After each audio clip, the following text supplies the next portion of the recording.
But why the cable diagram? What are you planning? Nothing, I told you. I just want to keep up with what they're doing. You mean you want to wreck what they're doing? Do you blame me? Sal, you said it yourself. If they reconnect the grid, then there's no stopping them. But sabotage? What if you're caught? I won't be. That's why I'm going over this bit by bit. I know what I'm doing. Okay, show me.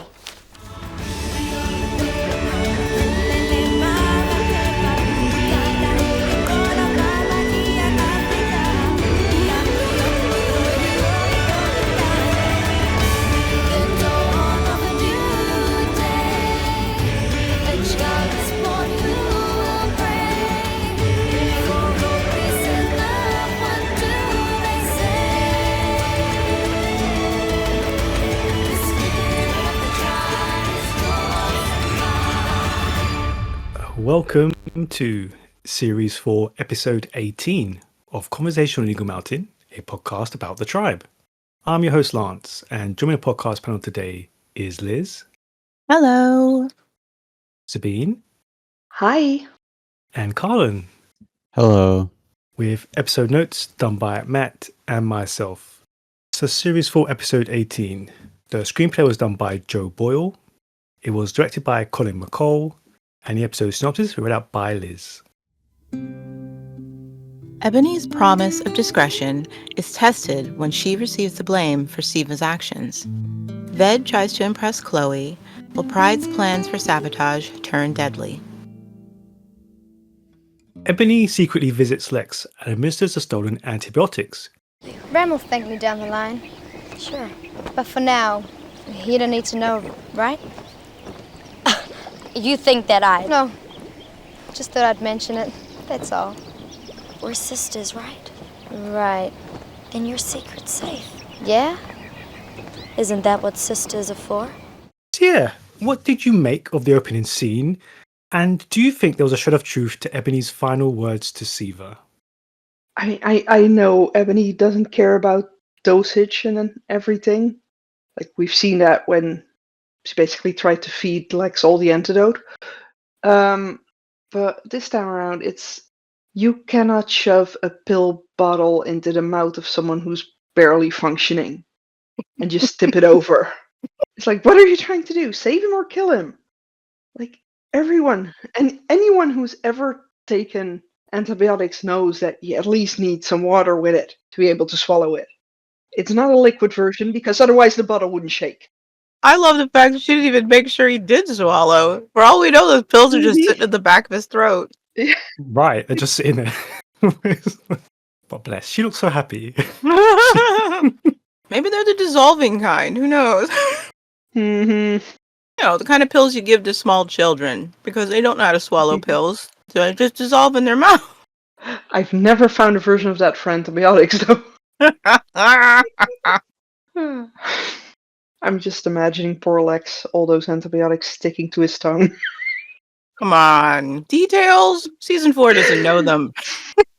It is adorable, though. The teasing of Siva. It's cute to see. They finally seem actually sisterly together. Mm. Yeah, it was, that medicine scene was pretty goofy. It was almost like she's like taking care of like a grandma she just doesn't care about. And then, the Siva scene was it's a good little moment for them because, obviously Ebony and Siva always had like a bond. They always got along well. So it was always nice to see. I don't know if what she says has as much to do with the sisterly bond. But we do know that Ebony has a history of keeping her word when you least expect it. Mm-hmm. She has moments when she can be honorable. I mean, even back in season 1, when she promised Bray she would leave the Mallrats alone, even though they had taken her hostage and held her in captivity and even had full-on discussions about ending her life, she kept her word to him. She didn't bother the Mallrats. She left them alone. It wasn't until the Mallrats went out into the world and got themselves involved that she started dealing with them again. So, we've seen the way she was with Alice. She can keep her word if it's important enough to her, and so I did like that was at least in keeping with her personality. I don't know how much of it has to do with sisterhood. They're really trying to they're setting the stage for trying to make it seem like that's very important to her, an added dimension to her personality, that she always did want a good relationship with her sisters. Um, Or at least with so Siva. yeah, it didn't bother me too much. It's like, all right, that's nice, to see her be like, yeah, I won't tell on you, it's hard to figure out why, because again, it's really hard to know why she will choose to honor something like that, because they'll never let us actually see inside Ebony's head. So I don't know if it has to do with them being sisters Mm. as much. It literally could be Ebony just wanting to rebel against Ram in some way. You know what I mean? Hmm. Yeah, or it might be that he's actually glad that Lex doesn't have to die. Right. Mm. Like, you did me a solid. Yeah, it's like Ram said no, and Siva came through with what he needed. Means he stole it from Ram in order to get them to Ebony and let her save Lex, just like Ebony asked. And she could have, you can also, if I were Ebony and I'm looking at the situation with my sisters and this guy, Ebony is genuinely, ill at ease around Ram. She's nervous around him. That's why she plays his game, because she's just trying to stay safe around this guy. And so she may have already sussed out that her sisters, it could be a dangerous game for them as well. Now, if Siva is, her character through these 2 seasons is sort of painted as, again, the more passive of the sisters, the one who doesn't go looking for trouble and doesn't automatically start the fights or the conflicts. So if you grew up with that sibling, it's possible that they're also referring to the fact that in their past, Siva wasn't the one who usually started fights with Ebony, which would create a sense of, I'm not as annoyed by her as I am by, say, Java. There may be less animosity between them, and also recognizing that Siva may have put herself in danger by doing this thing, and recognizing that that is a big deal for this sister who is the passive one, and even being impressed by the fact that she was willing to do that for, the sheriff who, Ebony knows she's stupid. So she's like, wow, nicely done. Okay. I'll keep quiet about it. So I've got a question for you guys. Did Ebony do this more for Siva or Lex? Hmm. That's tricky. That's a good question. Because in a way, it's a very interesting scene because, like, obviously we know that Ebony doesn't care a rat's ass for Lex, but she does go through with this, does give him the antibiotic. She could have kept it or discarded it or given it back or even shown Siva up, but she didn't. She went through with it, tended to Lex. You know what I mean? Like, so does that mean? I mean, what does that mean to you? What do you think that means? Well, I don't think she doesn't give a fig about Lex. Yeah. Again, Ebony has shown that she doesn't, if she doesn't hate you, she's not going to wish you dead. She did say it's impractical for Lex to die over something like this. I think it'd be very different if Lex had gotten himself into some sort of trouble, where it's like he's his own cause of his own demise, and she'd be like, screw him.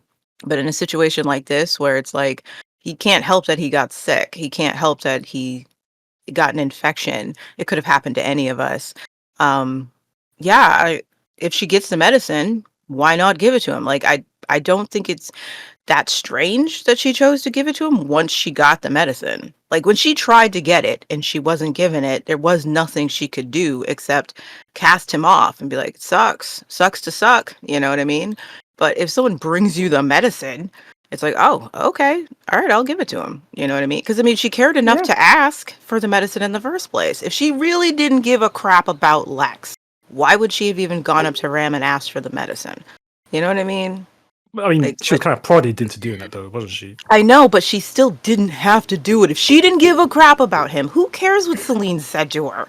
Like, really, why would she care if Selene's No. like, oh, you need to get medicine for Lex? You know what I mean? If she didn't give a crap about him, I don't know. I'm not. I don't think Selene's sold. words would have changed her mind. And she could have easily told Salene that she asked. She could have just lied and be like, I did ask. Sorry, he won't give them to me. You know what I mean? Like, I'm just I mean, saying. she is trying to put on an image though for Jay as well. So like she's trying not to be shown to be this evil witch that her sisters are showing her out to be. So there's that as well. There's but also the part where it's in Ebony's benefit to do this. It's not Right. just for her sister, not just for Lex, but for one, how she feels about herself, but also how others see her, because most of those mole rats will think, who arranged these antibiotics must have been Ebony, because who else could have? At the end of the day, I don't know how much Jay has to do with it because, again, if she wanted Jay to think she was a great person, she could have lied to him too. Jay already knows she asked for the antibiotics. And if she, let's just say she doesn't cover for Siva. And, but the point is she gave the antibiotic. She could have lied about everything to anybody. Ebony is not above lying to make herself look good. So she doesn't have to act to look good. She doesn't have to do any of this to look like a decent person who tried. That's all I'm saying. She went to Lex in the dark and gave him his medicine. She didn't have to do that to look like a decent person. She could lie about the whole thing. And there is, to a certain point, Lex was the one person, when she became city leader, Lex was the one person she still sort of had at her side. Sure, that was in his benefit as well, but I'm not convinced she cares for Lex. That's fine. she cares enough to take him out of a building if it's on fire. Like, if she would have to. All I'm saying is two things can be true at once. You know what I mean? If it's out of her hands, fine. There's nothing she can do. It was in her hands to do something, so she did it. It was an easy thing to do. She's not the one who had to sneak in, risk getting caught by Ram, and steal medicines from some guy that she knows. Yeah, I don't have a problem with her giving it to him. It's just... You know what I mean? So it's like, it's an easy thing to do to give him the antibiotics. Yeah. Yeah, I haven't got a problem with that part. And he is an ally. If everything goes to hell with the technos, Lex is who still have left. Now, as for why she decides to play the game and keep her word to Siva in front of Ram, again, I don't know exactly why. I'm not even saying I don't know if she did that for. It could have been her own set of rebellion in that moment. Again, she could just be keeping her word to Siva because in that situation, it just felt honorable to Ebony. I mean, okay, let's go straight into that because Ebony put a massive risk on herself by admitting that she took it. However, I did expect a bit more from you. If only you were a little bit more like your sisters. Loyal, trustworthy, uncomplicated. I have my moments. You also have my antibiotics. I know you took them. I don't know how, but I know you did it. Now, don't disappoint me further by denying this. Before I decide how I'm going to punish you, what have you got to say for yourself? Yes, it was me. I think at this point in time, Ebony does kind of know that she can get away with nearly everything when it comes to Ram. Does she though? At this point in time, she's just seen Ram just kill off some techno just for a supposed mistake, just to show his power. Yeah, she definitely put herself on the line. She had no idea that, I'll get away with this. No. She knew I'm risking something here because this guy is insane and I have to play this just so. I don't think she went into it thinking I can get away with this, so it's not going to be a big deal if I take the blame. She knew she was risking something to do this. That's why it's such a big deal that she did it. They set the stage for us, the audience, to understand that Ebony is risking something by taking the blame. So I guess my kind of question to you guys is do you think because she knows how much he's interested in her, do you think that formed a part in her decision? Or was it more because of Siva protecting her sister? What do you think? It could be a plethora of things. She could be hedging her bets. She could be playing to his fascination with her. She could be hitting him with the middle finger. You know what I mean? She could be doing a lot of things right now. But they won't let us know what's going on with Ebony in her headspace, why she does anything. So it's really hard to nail down the reason she does this. What's motivating her to do it. Mm-hmm. And it's probably a combination of several things. Yeah. Yeah, that's what makes Ebony such an amazing character. You just never know her motivations behind anything. Yeah, true. But again, it could be as complicated as playing games. It could be as simple as Siva did her a solid, she did one back. Yeah, and as you said before, Ebony is not someone to go back on her word like that when she actually means it. As far as you can make out? I'm no electrician. Exactly, you could be fried. Sal, there's no power connected. If I can reroute the cables back into the main grid, then when they switch the power on, blam. Blam? I don't know how much damage it's gonna cause, but even if it only makes them look stupid, then... Forget it. This is far too dangerous. I can do it. What I can't do is just sit back and watch them take over. So yeah, I mean, let's start off with, like, do you blame Salene for calling Pride out on his very dangerous plan? No. Absolutely not. He's an idiot. I love just she's looking at him like, "Are you high? What are you thinking?" What went through my mind was like, Pride, don't you realize what happened the last time someone tried to do something with interesting ideas they picked up from one of Jack's books? It's like, where on earth do you find things about that power base this way, you know? It's the only person who would have had such knowledge would have been Jack.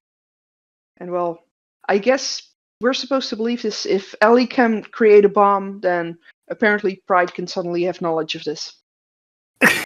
But the thing is, they're making it very clear that Pride doesn't know what he's talking about. That's what makes the conversation even funnier. Like, the way he's explaining to Salene what he's gonna do, he still sounds like an idiot. Like, it's no wonder she looks at him like, no, you clearly don't know what you're doing. This is dangerous. Don't do it. He is so stubborn.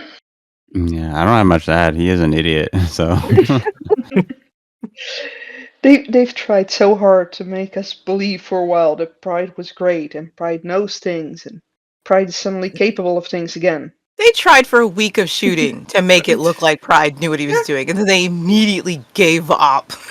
And in season 4, they're actively going out of their way to strip him of anything that you could respect or care about or look up to or be interested in. They are like diabolically ripping him to shreds. I don't know who hates Pride. It might be the same person who hates Trudy. It's got to be somebody who hates Pride. Because like all it. they've done since this season has started, like season 3, you could at least think he just doesn't belong in the city. He's a mess about Amber, da-da-da. But there was at least some mystique left. Maybe he is a legend with his own people. Season 4 has said, nah, there's nothing legendary about this guy. He sucks. He sucks full stop. And every episode... It's like he can catch a fish, and that's about that. And he hasn't done that because he's not bothering to feed anybody. Like, seriously. Their goal is to make him a loser. Thinking about this, I'm actually surprised they never tried to pair up Pride with Trudy. Oh, stop. Like, if you hate both of them so much, but you hate them both of them enough to make sure they don't end up happy. But then that would mean they'll both have a bit of happiness. You can't have that. So it's, No. especially not for Trudy. So They can't have nice things. I mean, I was watching this scene. I was just thinking, I couldn't help. I was just thinking, like, season 3 Pride and season 4 Pride are so vastly different. They might as well just be different characters, like, full stop. I was thinking back to, like, the rebellion. He was kind of like the intermediary, like, between Ebony, Lex, and Bray. I used to, like, take a moment to contemplate things and figure things out. But here he's just gung ho. I just don't get this Pride. It's just not the same character.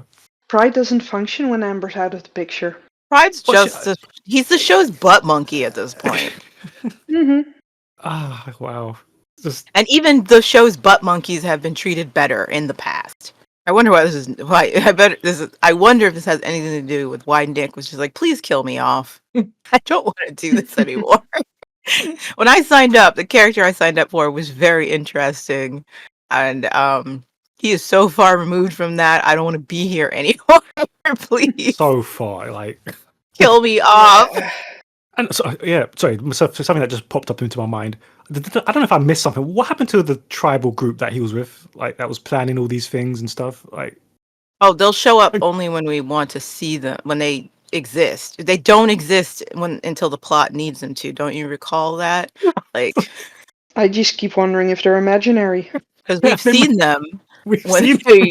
We know they exist, but only when the plot wants them to exist. He's doing all this by himself, apparently. But, whatever. So how is he doing all these plans? He's sketching out the exact plans of the power plant. He knows where the power boxes and stuff is. He's like, how is he? Where's all this coming from? You want to know what makes this all the worse? Is that later he's going to be like, I know a guy who could help us with all of this tech Oh, stuff. stop. What? Really? Crazy. That must have been the point where the writers were like, you know what, we can't. If Pride's not working for this, we can't give it to him. It's so dumb. This tech stuff not working. Like and in that moment where he's telling Salene his plans, and she is looking at him like, why do I keep falling for these guys? Every time you can tell she's like, Ryan looks better and better. You know what I mean? She's like, why couldn't I just loved Ryan, stayed loving Ryan? You can see that in her eyes. Every time she looks at him and any shred of respect she has for him. Because it's really, their love story is just Salene losing respect for Pride. You know what I mean? And I just think to myself, like, I don't know what the goal was with Pride except to shred him of all dignity as much as possible. Wasn't his goal just to make Jay look better? You don't need Pride to be an idiot. The goal, I get it. Like, when they needed him to look bad so that Bray looked like the better option, Pride still felt like a person, like a human being. He just wasn't right for Amber. But granted, yeah, it sucks that he had to be ruined so that Bramber could work. Instead of making Bramber just work on its own, you had to cut the alternative out of there. She can't have a better option. But that shouldn't be the case here. You don't need Pride to look bad so that Jay looks better. I mean, at this point, and this is so pathetic and depressing, the Technos are pretty well written, like, as individual characters. And a monolith, no. As a monolith, they will make less and less sense. But just as individual people within the Technos, they stand on their own. You don't need Pride to look like an idiot so that Jay looks better. He's standing on his own 2 feet as a character. He's fine. It's not like Pride's some kind of competition for him, and I don't know why they decided to do this with him. It's not even his plot. His plot could still work. It's the way he himself has been written that he just sucks as a character. Y'all think maybe, and I'm just brainstorming, that maybe they gave Pride like these storylines to like do like really goofy stuff like this because maybe like the studio is like in the midst of doing another show, so they're like, we can't use Jack to do this, so maybe Pride would like the storyline, or people would like Pride to do the the goofy stuff, which obviously it just didn't pan out. It is an interesting thought. Because I feel like the storyline is more for like Jack. Maybe. It often does feel like they gave storylines to different characters because of availability issues. It's like, we have this storyline written, and the person that should be doing it isn't here, so let's just dump it on the next person. Right. And see, that can still work, though. It can work if you care enough about the character to write If you how modify they would it. respond to being in this situation. For example, it seems very clear to many people that Danny got stuck with a storyline that had been written for Amber. So what did they have? They didn't have Beth anymore. So how did they make this work for a brand new character we've just met? And there are many ways it did work because they had to modify who the frick Danny actually was and give her a whole new reason for why she would be the person who would try to be doing this stuff. You know what I mean? With Pride, if you have no choice, you need to give this storyline to somebody. It's more suited for a Jack type character, but we don't have a Jack type character. You can still make it work with someone like Pride, but you have to care enough about who he is as a person. You have to give him good arguments against the Technos. You have to give him something he's bringing to the table that's an alternative to the Technos. You can't they just dump this on him and they don't care if it makes sense, and they don't care if Pride himself makes sense.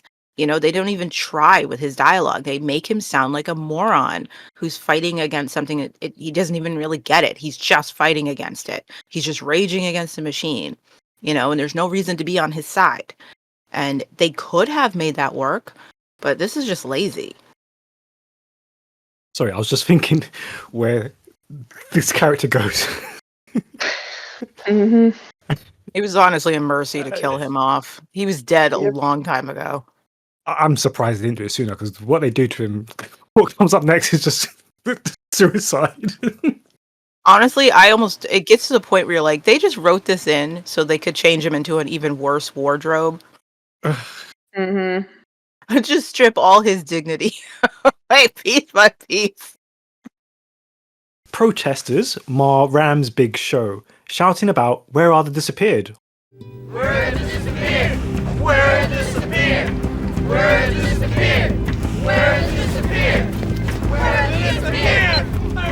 Although he quickly gets rid of them and promises punishment for his security personnel. So yeah, it's a rare insight into the city. What do you think of the mixed views that we see on display here? It's nice to see that somebody actually cares about the fact that people are missing. Yeah. Finally. Just a That's new. reminder. Just a subtle reminder that some people still aren't happy with the technos, the faceless mob who make more sense than our so-called heroes who are at this light show counting down excitedly. They should be with the protesters, our heroes. They should be sitting there going, "Where are our people?" No, it's just faceless people in the crowd who care. Like, okay, sure. Yeah. You know, I'm in two minds about Salene. 'Cause I know she was with Mouse, so she got caught up in like the childish excitement, I guess, but counting down. But it does look weird. She's all like counting down and celebrating what the Titans are about to do. Yeah. Yeah, but let's face it, Salene isn't 100% against the power being turned on. No, true, but she knows they are the enemy. I'm like, you don't have to be happy about it to their face. Remember, poor Salene, her whole personality has been dumbed down to what's Pride doing? Where's Pride? What's Pride up to? I'm worried about Pride. You know, that's it. Again, once you stripped her of all the things she'd been known for, there's nothing left. They didn't replace it with anything. So, Yeah, I want to feel more about these kids shouting about the people that are missing, but I can't because they've not done anything with them like since the season began. So it's like, well, I can't feel anything. If you don't like it, then why wait till now? yeah, we're not focused on the people who are actively trying to fight the technos. We're just spending time with all the people who are passively resisting. And the one person we get who's focused on going against the technos is an idiot, so he's hard to root for. And so it's just like, whatever, turn the lights on. Turn them on. And Pride isn't even against them because they took people. I know. Yeah, that's so bad, you know. Yeah. Who cares? It's not that he took the whole tribe. It's that he's going to put them back into the old ways. Like, you should care that the tribe. Oh, I can't. They took your booty call, Pride. No, not lights. Lights. Lights. That's the devil. That's what I have an issue with. It's like Lights. I still think Jay had a perfect point with that. Pride is just upset that he won't be important in any way anymore once the And power's back. He's not even important now. No. So if he's even less useless, Oh man. then you know. For me, I'd be thrilled. I'd be like, wow, there are going to be so many fires. This is going to be wild. Like, seriously, that city should have blown up. Should have gone up in flames as soon as the power came on. Okay, let's do a little side detour. That's it? It's me. It's Siva. Siva. Yes. Oh, hey, babe. It's good to see you. How long have I been out for? Too long. I feel like I got hit by a rhino. You had blood poisoning. Told him it was bad, but nobody ever listens to me. You're over the worst. I got you some antibiotics. You did? During Ram's big switch on event, Siva had claimed a headache, and she uses this opportunity to go and visit Lex, explaining about the antibiotics. Whereupon, he gives her Tai-San's crystal to remind her of him. Yeah, go panel. How dare you, Lex? You always claim that thing's so important. It's the one thing you have left of your wife, which these people have taken. Does it really mean anything? His wife didn't even accept the crystal in the first place because he got it by ill-gotten means. How important is this crystal? Doesn't mean anything. It's still hers. Who cares? It can't be hers. She never accepted the thing. No, but when Mouse and Charlie were touching it, he went ballistic. Of all the things that, like, it'd be different if he gave her some of Tai-San's incense or her meditation candles or something. Then it'd be like, dude, you know how much that meant to your wife. This crystal didn't mean anything to Tai-San. It meant something to Lex. Okay. That's the And thing. Yeah, it meant something to Lex. right. It represented Tai-San for him. So to But give it again, away, it still just seems silly because when he did give it to his wife, she was like, "Oh, it's lovely. How did you get it?" And then she finds out and she says, "I don't want it." That's your memory with your wife? that's all he's Okay. got. He just gave Siva a hand-me-down engagement ring. Like, from a rejected proposal. That's what he gave her. I mean, she doesn't know it, but we do. It does sit wrong with me. I can't. It's just ridiculous. It's stupid. Especially when they've done such a bad job with this Lex grieving his wife storyline. They literally spent episodes forgetting Tai-San existed, with Lex pursuing Siva and never thinking of his wife. And then all of a sudden he gets sick and he starts dreaming about her. He remembers she exists, and this is supposed to be poignant. And it's like, it's not, because you've done a crappy job explaining why Lex could do this and what's going through his head and are there any conflicts he's dealing with. No, there's nothing there. So why do I give a crap? I don't.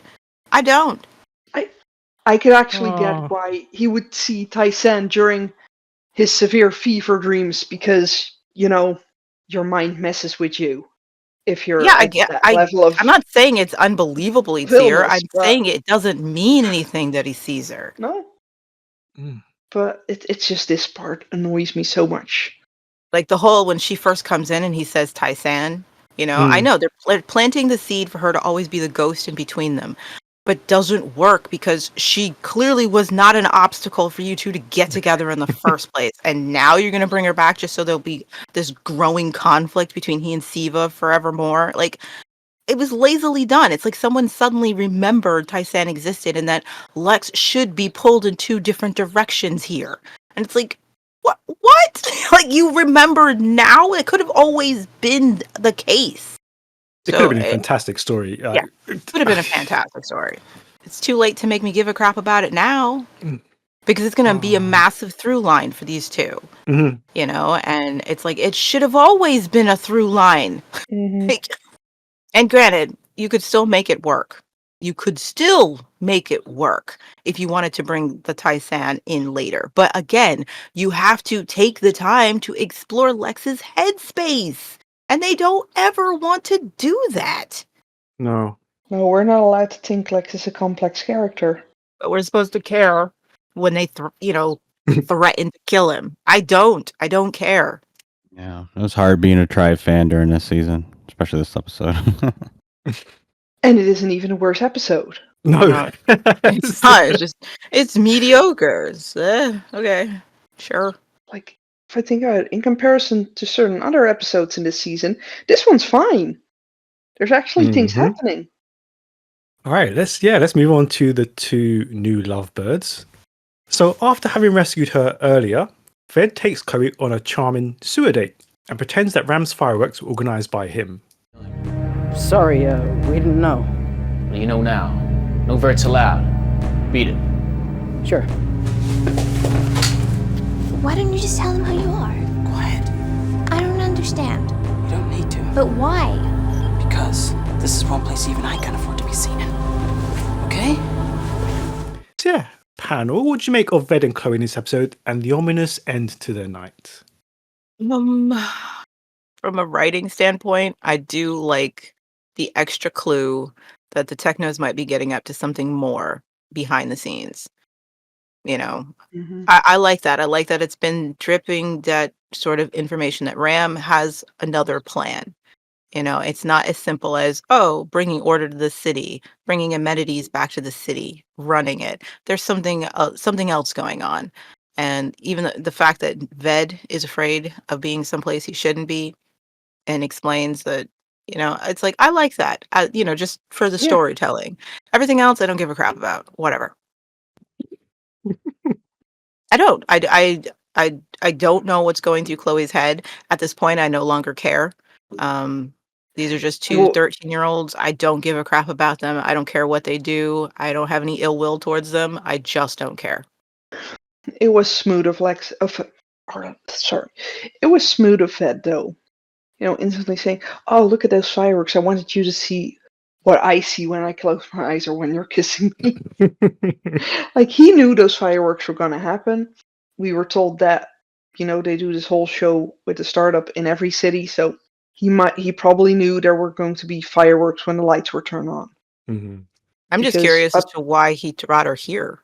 Of all the places where you need to be able to see the fireworks, why here? Someplace he specifically shouldn't be, and certainly shouldn't be bringing a vert.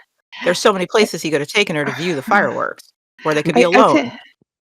yeah, I think he just never thought there would be people here at this point, like not patrolling in that way. So to me, I always assumed that Vet just thought, okay, this is a safe space where nobody will spot me with a vert. Yeah, he could have gone to the beach. He's done that before. There's so many places he could go where they wouldn't be spotted. There'd be no chance of him being spotted with her. But you went to a place that's actually a place where the technos tend to go. Like, that doesn't make any sense. When there's a whole city of places where the technos don't go, that you could have taken her, and you've already found one. Technos have never caught you on the beach with her. Like, literally, you could just go anywhere but the one place technos might actually be. Just because you didn't think they'd be there tonight. But, like, it still doesn't make no sense that that's where you would choose to take her. Especially if you're trying to get her into bed. Yeah, this cement tube seems like a great place to give it up. What was she gonna give it up as soon as she on the stairs? Like, seriously, take her someplace comfortable, Ved. Like, you clearly had a plan. Why here? Yeah, I'm not sure where that was supposed to take place, but I get it if he showed her like a cozy little alcove where he had some blankets and pillows, and you'd be like, "Oh, I get it. He has a plan." But this, I don't know why he brought her here, of all places. He brought her there because the plot needed him to bring her there. Yeah, that's the unfortunate thing. The plot necessitated this scene being here. Did you like Ved's vert clothes? Better than Siva's, I guess. I still say they tried to dress him like a teenage Eric Carter. That's true. It's like I'm staring at Ved and I'm thinking, okay, when's he gonna break out in a song like Crazy Little Party Girl or something? I'd like to know why whenever the technos are pretending to be verts, that they don't just wash the frickin' tea off of their forehead when they want to go undercover. We know it's possible to be done. Don't open that can of worms, Liz. I'm just curious. Don't why do it. That would be the first thing you do if you were hiding. It's the easiest thing to get rid of. Well, you say that. And if you're not, why not just, put a proper hat on? These gigantic hoods and brims to hide what you could literally just wipe off of your face when you don't want it. Just a small beanie. Could have worked. These guys are so stupid. Hey. Let's not go down that rabbit hole. I mean, I get it. Makeup application takes a long time. It can be a process. But this is a really easy marker to just get off your face. It's not elaborate at all. It's like he just doesn't want to have to go to his makeup lady and go, "Yeah, sorry, something happened with my makeup, so could you please do it again before Ram sees it?" It's literally a circle. It's circle with a letter in it. Like, this isn't the elaborate stuff. I can understand Ebony not removing her makeup. That is hours of application. I get it. But this is a circle with a letter T, just a little highlight of red. That is easy to take off and put right back on. It looks like a stamp. It's like the Mallrat stamp on the hand. Super easy to wash that off and replace. It's ridiculous. You could cover it with a headband. Like, it's so easy to disguise the techno tea. Mm-hmm. He absolutely should have disguised it better, but I hate when the plot decisions have to be chalked up to character is stupid. Like, I hate that. Not that characters can't be stupid, but when that's literally your go-to, character did not do this because they're dumb. Like, you need a rewrite. This is like Dany losing a dragon because she forgot the fleet she's fighting would try to kill her dragon. You know what I mean? Like who approved this? I'm trying to debate whether to drag Liz into the books or not. Yes, do it. Let's just see if I can survive this, okay? Don't threaten me with the books today. Not today. That's because it's relevant to this discussion, but it's alright. I don't care. I really don't. There's nothing that book can say that's gonna be like, oh, I'm gonna have an epiphany and be like, oh, okay, I get it. No, I'm sorry. No. Let's You not do say that, but no, okay, I won't do it to you. I won't do it to you. I won't. I promise. I can't do it today. Wait for a good episode. Wait for a good episode. But one day you'll look back on this and you'll be surprised. You go, oh, that's why it wasn't so easy to take off the. Yep. Yeah. Okay. I'm sure. Oh, they were tattooed. Well, how did Siva get hers removed then? I'd like to know that one. Soap and water. She had some special soap. Probably got it from Lexa's stash. Was Andros. Alright, yeah. That brings us to our final thoughts of the episode. Pride is spotted in the power station, and Jay radios for Ram to stop the switch on, as the pair struggle on top of the electric fence. Ram, however, turns off the video feed and carries on. And we're in the episode seeing both Jay and Pride unconscious on the ground. Yeah, how did you react to this ending panel? I think Pride was dead, to be honest. I thought they could make him look dumber in this episode, and then they show him beating at the electric panel like a monkey. It's like, and he has the nerve to be looking at his notes, and then it's just like, and what he's doing has no rhyme or reason. And he can't even get the cables out. And then just, ditch effort, flip a switch, and then runs. I'm like, I hope you die, Pride. Flip on again. Yep. I love it. I'm like, I hope you die. Bless Jay's heart trying to save this idiot from himself. You know, I don't blame Ram for saying, you know what? Try them both. This is fun. Try both these idiots. I mean, one was having a nice date with his intended bride-to-be, and the other one's just, well, you know, grilled tofu boy. Messed up when Ram's my favorite character in the entire episode. Mm-hmm. I'm just like, kill everyone. I don't care. Go ahead, Ram. It's fun. Life is short. I like Ram's smile in that scene. Get your giggles where you can, buddy. Oh my gosh.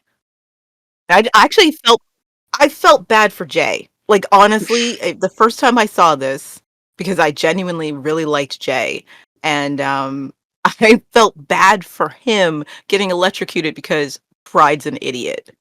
I was like, way to take people down with you, Pride, and your idiocy. Like, that's how it felt. I was just upset that Jay got fried because of Pride. Yeah, but on the other hand, Jay should have known better. I mean, why on earth would Jay think that if he says, don't flip the switch, knowing fully well that this is Ram's big moment, like, how on earth did Jay think anyone was going to listen to him? Well, that's the thing. This is where it becomes complicated because we don't know enough about he and Ram's relationship before they came to this city. The lore we get is contradictory. So there are moments when we're led to believe that Jay has a good reason for trusting Ram and that Ram will keep his word. It implies that Ram has kept his word in the past and respected Jay's wishes. But all we've seen so far is that's not the case. So we're left being like, why does Jay trust him at all? Like, why is he working with somebody like this? So that just comes down to the poorly done lore of the Technos before they came to this city. Is it just me who noticed that Jay is wearing basically the shirt of Bride's pants? It feels like that jacket is completely a matching set with those pants. They must have been so happy they could finally use that whole set of that outfit. Yeah, well, we've seen Ved wear this same jacket as well. But yeah, they wanted to make it obvious to us that, oh no, Jay and Pride could die by putting the sign on the fence about the electrocution being deadly. Yeah, I wish both of these characters would, pass away. Fried. And he gets worse. He gets worse. Wow. Anyway, yeah, pretty underwhelming. But again, it does awesome things for Ram's character, Hmm. you know. Um, even though all of this is very silly and ridiculous, the fact that Ram could see what was happening because he's all-seeing, all-knowing, and somehow always knows Oh, which camera to switch on at any given moment. Um, at least this one makes a little bit of sense because sure, he probably would be watching whatever's going on at the power station as he's anticipating his big moment. Okay. But I do like what it does for his character that this is what he saw and was like, you know what, turn it on. I don't even care what happens to Jay. So and yeah, I mean, just to kind of close things off, did you mind the electricity being brought back? Like, what do you think impact that might have? it's a little something different. You know, if you're going to have a tribe that's all about tech, it at least aligns with what they would be trying to do with the city. I mean, like the Chosen were a religion, and that made sense what they were trying to do in their story, you know, convert people into their thought process. So this tribe, what they're doing, yeah, it at least aligns with that. Hmm. And them bringing back the electricity actually helps with part of their storyline. Simply because now we don't constantly have to think about how on earth they have enough generators that we do not hear to power all those computers in the hotel. Yeah. Because generators are noisy. Mm. A generator that's strong enough to power that amount of computers back then would have required so much fuel Oh yeah. in order to keep running, and it would have been so noisy.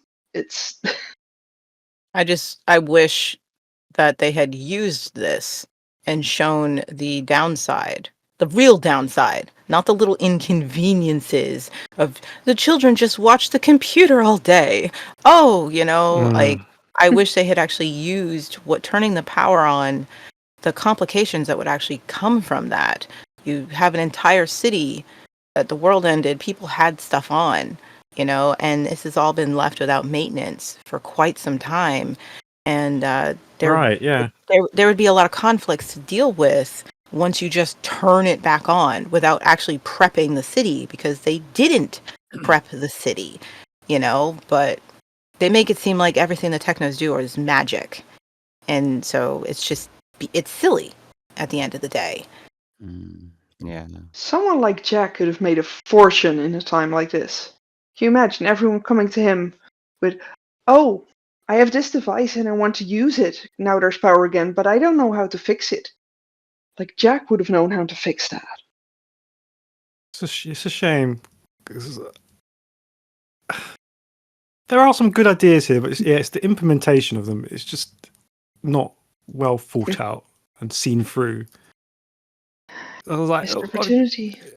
like the biggest thing we get is like, oh, the kids put too many gadgets together and it goes on fire. I was like, is that it? That's your worst outcome from having all this power back on? Like, come on. That's all there really is. And there's so much they could have shown how turning the power on really gives the technos power over the people. You create something they're dependent on. And then if you want to, you can literally take it away whenever they don't do what you want. The city is broken into sectors. You can reduce power in any area you want to if you're not happy with whoever's running that sector. Like, there's just so much they could have done with this to show, like, if they want to validate Pride's argument, his very lame argument, you could show that Pride was on the right track of explaining that now that they have this power over us and how easily we would become dependent on it once again because it is necessary, how easily they could take it back whenever you weren't behaving, whenever your sector wasn't behaving. One person in your sector acts up and the technos could punish the entire sector by taking their amenities away, but they don't do anything with this. And that would explain more why so many people are just like, dude, we just want to get along with these guys because if anybody in our sector gives them a trouble, they'll take it away. On and on. There's just so much that they could have done with this, but no, it's just convenient way to get the power back on in the show. And they don't do anything with it except use computers. Like, that's the only reason you would want electricity. Computers. Like, we were using computers before. Electronics clearly weren't an issue without power. We were still using them. Yeah, that's a good point. I guess, Pride is very lucky he didn't blow up the entire city, to be honest. Right. At least that would have been something. I'm not gonna lie, when I first originally watched this, I just saw the power coming back on. A part of me just died. I was like, I already knew this was no longer like the show I was enjoying, but like, nah, this is it. This is it. I mean, I kind of get what they were going with it, where the techno propaganda is now something that literally can't be avoided because Ram can beam it right into your home, but it's so goofy. It's a lot like Batman Forever, and it's just a little too comical to take seriously. So many of the things that they do with their tech could have been done in tribal form, something that fits this actual world, gladiatorial games and stuff like that. They could have done that without all this extra tech being brought into this world, this universe, which was so unique because of what it is. And so, I mean, I kind of get what they were going for, but yeah, it's just not your show anymore. It's not the world you were in anymore. It's something entirely different. And they don't do enough interesting stuff with this new concept to make it worth losing what the show used to be, in my opinion. All right, cool. That brings Series 4, Episode 18 to a close. Thank you very much to the panel, and you can show your support by clicking on that like and subscribe and following us on all the major platforms. You can also leave us a comment or get in touch if you'd like to take part in a future episode of the podcast yourself. Just search for thetribe.co.uk or Conversations on Eagle Mountain. You can also throw us a donation. Just head on over to buymeacoffee.com/thetribe.co.uk. And we'll see you next time for episode 19. Until then, bye. Bye. Later. Can't wait.